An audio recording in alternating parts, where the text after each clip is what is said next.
What's up, guys? So in today's video, we are going to talk about how we have to continue to de-Christianize ourselves if we really want to understand the gods.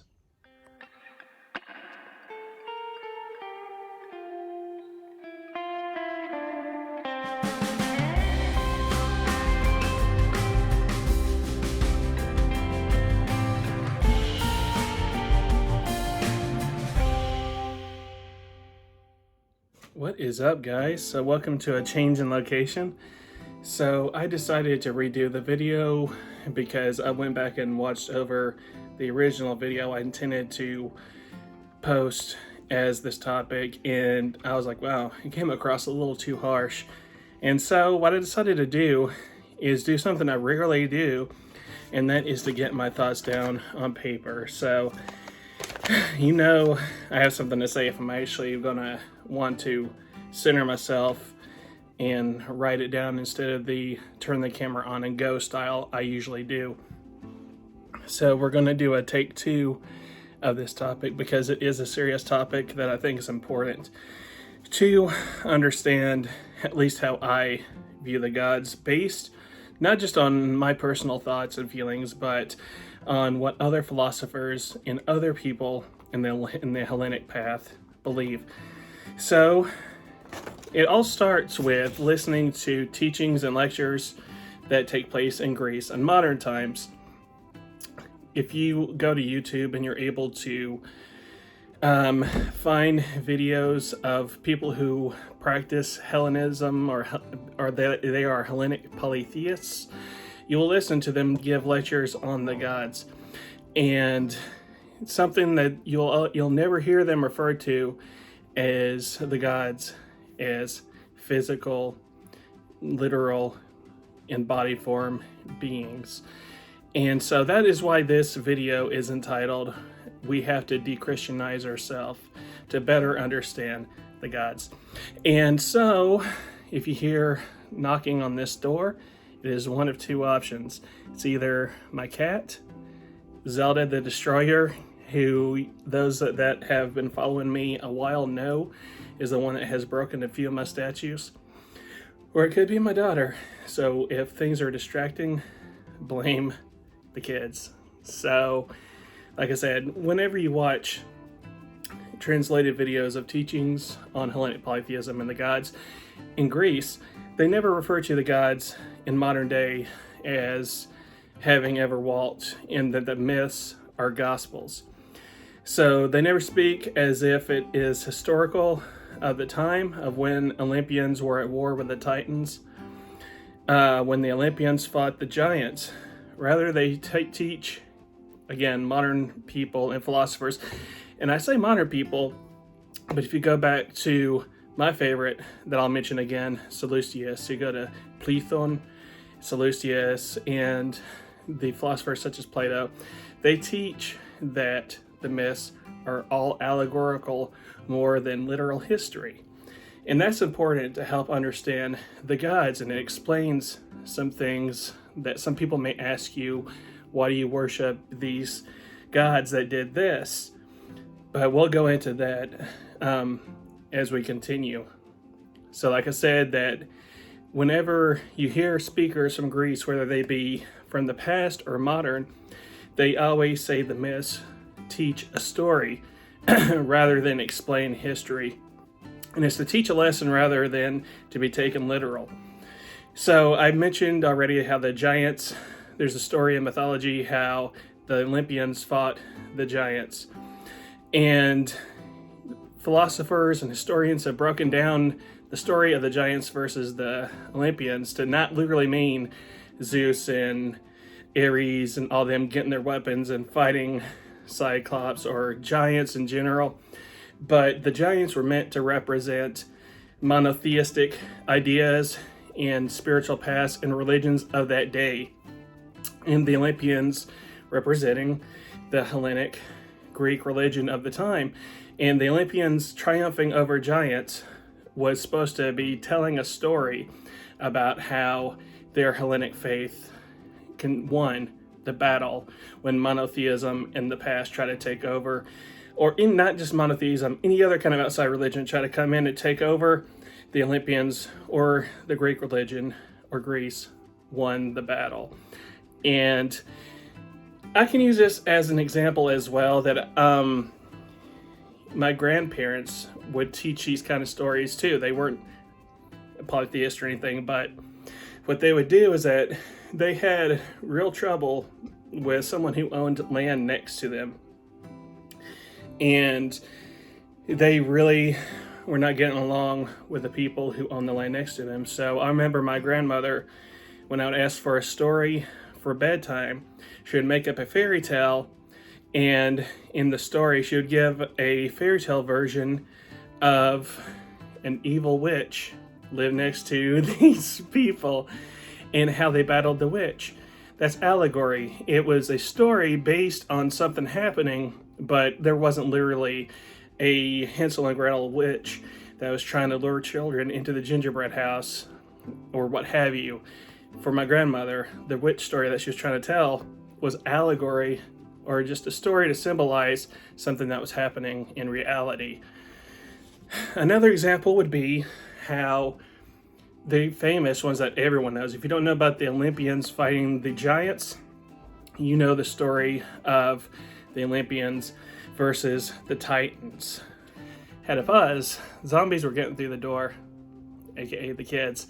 So, like I said, something seriously that we always hear about is the Titans versus the Olympians.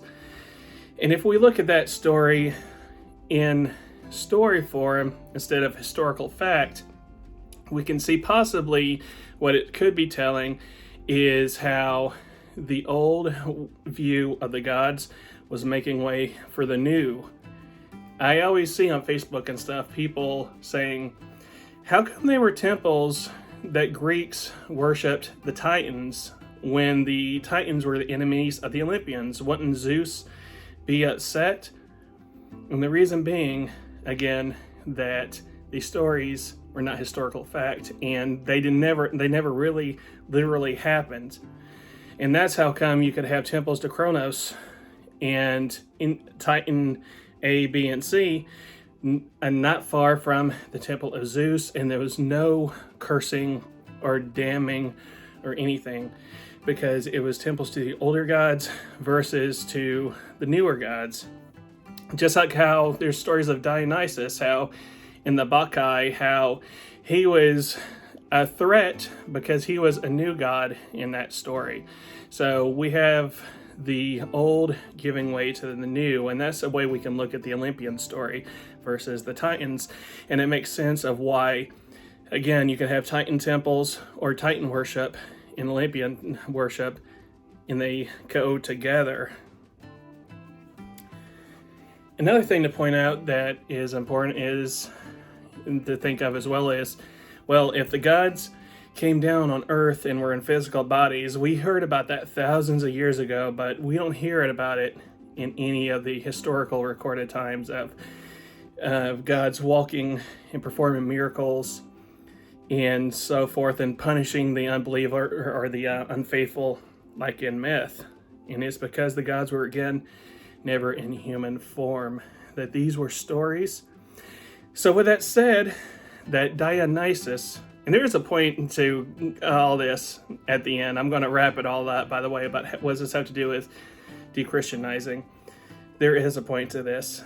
And again, to this to say that there's a famous story of how Dionysus would walk and proselytize or talk about the gods all the way to India and so forth. So with that said, in myth, that wouldn't literally have happened, but it's a story again of how the Hellenic culture would spread across the world, such as, and so another thing that comes up is, I know people used to, and some people still defend, then what happened to the satyrs and the centaurs and this and that, and people are still looking for Cyclops bones whenever it's been proven that Cyclops skulls are really just elephant skulls. If you look at the skull of an elephant, it looks like it's got a big hole in the middle.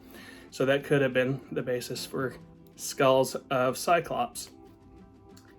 And I've heard a lot of people who defend satyrs and centaurs and say, well, they're either being hidden by the government or they dissolve over time and there's just no bones left. When in reality, it's that, again, it was a symbol. Satyrs and the such were based on the rituals of Dionysos. How during the rites and rituals of Dionysos or Dionysus, people would wear goats' masks and dance. And the people wearing costumes that are still performed, if you look up videos from Greece today of rituals, and they still do these rituals to Dionysos, and you'll see people still dressed up in goat skins and goat masks and bull horns and all this stuff. It's from that we got satyrs and a lot of other mythological creatures. And so, again, philosophers of the past, such as Plato and my favorite again, Sallustius and Platon of the 14th and 15th centuries, would teach that the myths were not literal. We always have to keep that in mind when we try to think of the gods and view the gods. The gods were never in physical bodies. Sallustius would say that they were never confined, meaning that they were be everywhere. They could be everywhere and not limited to a physical body. And we also have to again remember that the stories were not meant to be taken as gospel. So with them not being in physical bodies, Platon in particular would teach, and many others would, is that the gods are not literally male and female because they do not have X and Y chromosomes. So they are more, and again, I'm going to do a review of a book called The Secret Texts of Hellenic Polytheism that's coming out on Monday. And I'll talk a little bit more. But basically, the gods are entities, or what most people call them are ideas, which are not like thought ideas, but it's a word for beings that are conscious beings, but they bring unity to the universe. So what are gods? That's what they are. They're entities that bring unity to the universe. So why do we call them male and female? It's not, again, because they have X and Y chromosomes or genitalia.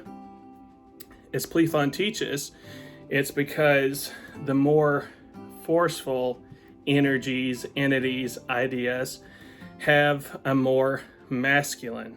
So they are more forceful is the way to think of it.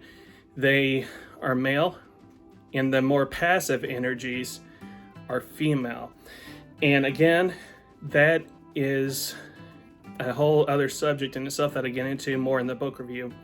But that's what male and female is.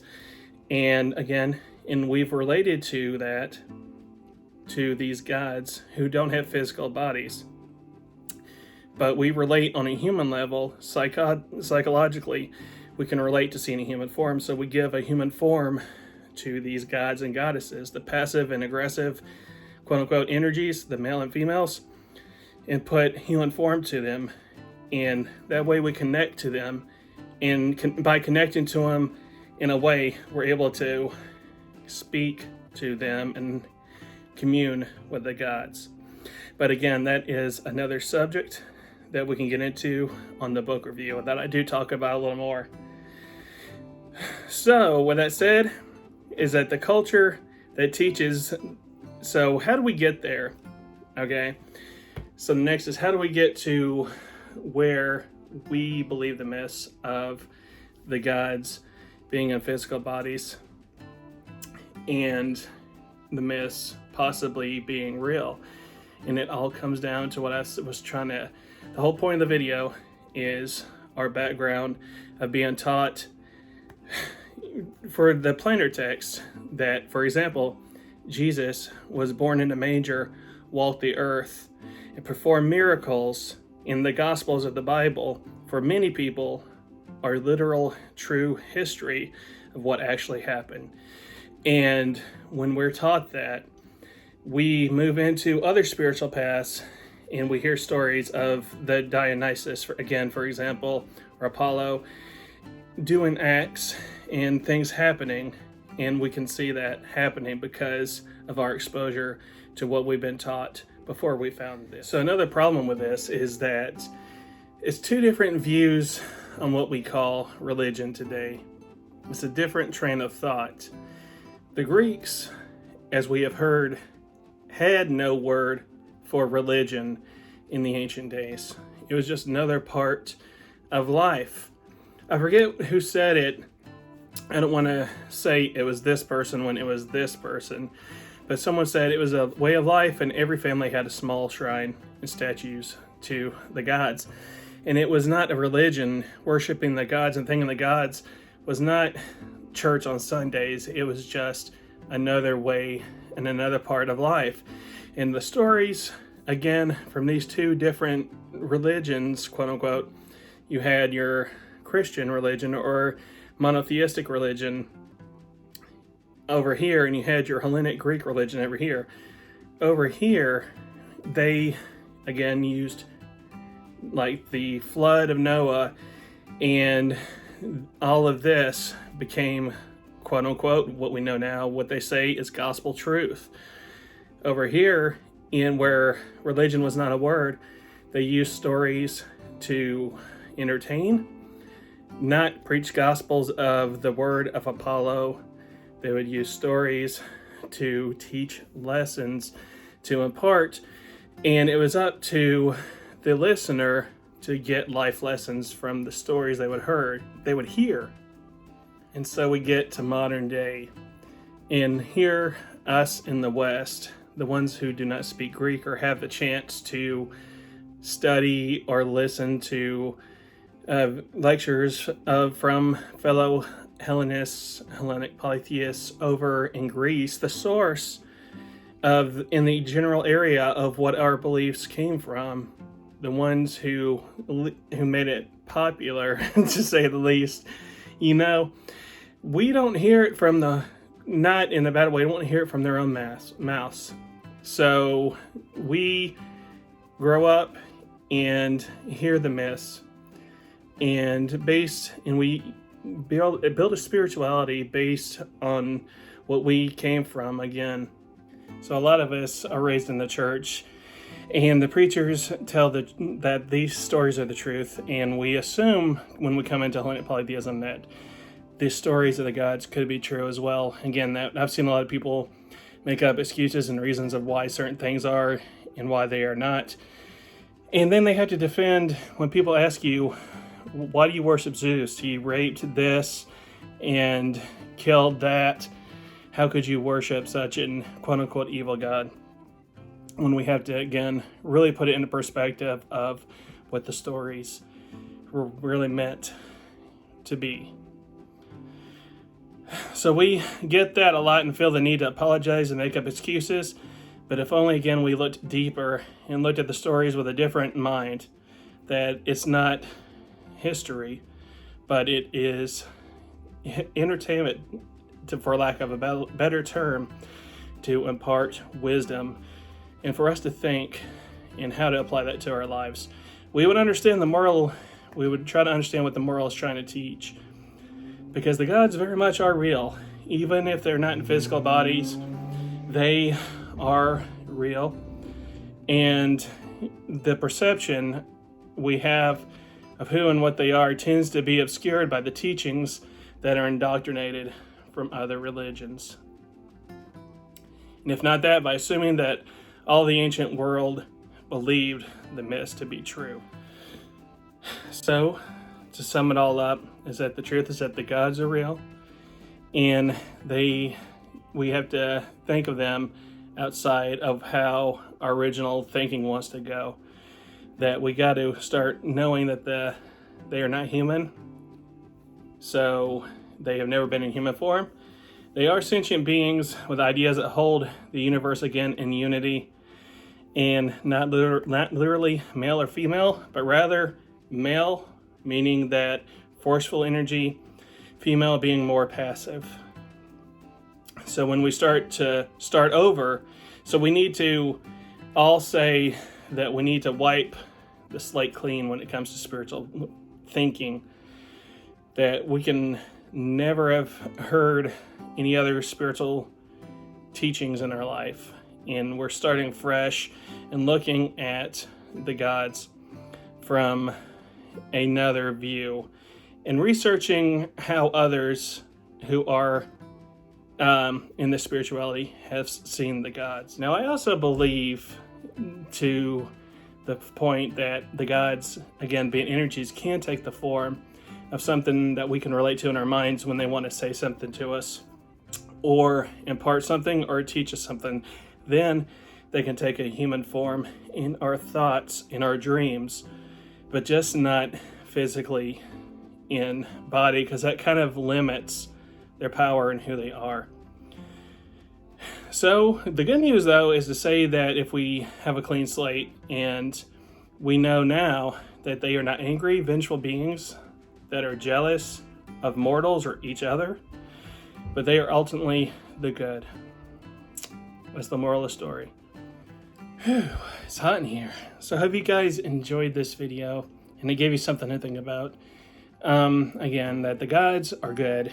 That's the moral of the story, is that we don't have to make excuses for why did this happen and this happened in the myths. It's because the myths were used and they're tools to teach lessons, not to be historically accurate and a good representation of who we worship. So never feel ashamed about worshiping Zeus, even though he had 100,000 children in the myths and this and that happened. So I hope you guys, again, enjoyed something of it. It's funny, when I write a script, I end up doing a long video when the original was only 5 minutes. And this one's going on pretty long.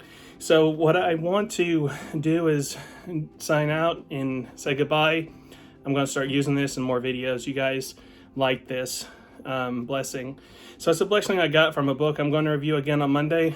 But it is this. It's may King Zeus and all of the gods who are overseers under Zeus and have settled our matters be kind to you. I love that. And I will see you guys in the next video. Bye.